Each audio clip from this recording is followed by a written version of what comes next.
100% she's a big game player.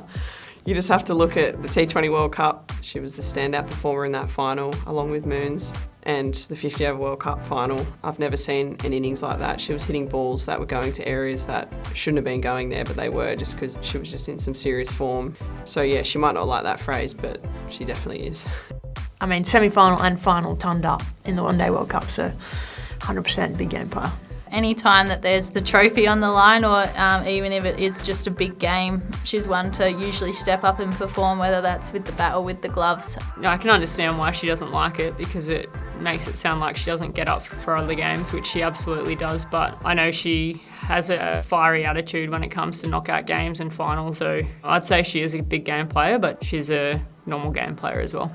It'd be hard to argue against that given her last couple of performances in World Cup finals. But I think Midge just really loves to be a showwoman, really, and she really thrives with the attention on her. She's sort of a bit of a born entertainer, the way that she plays. She's one of those players that when it comes off, it really comes off, and you've got to live with the times that it's not going to come off. She does play that fearless cricket where you're not always going to be consistent, and I think that's the best thing about this side is we know that it's not always going to come off, but when it does, it's fantastic for our team.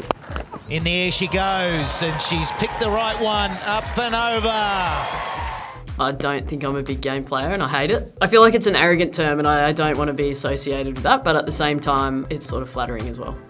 I've been asked that question a little bit as to sort of how you do it or what happens, and I don't quite have the answer, and if I knew the answer, I feel like I'd be the most consistent player in the world, but I really feel like my teammates are relying on me to do something properly and do something well, and I think naturally that really switches me on and gets me really focused on the job at hand. So if I can translate that to every single game, look out, but I'll take the big games for now.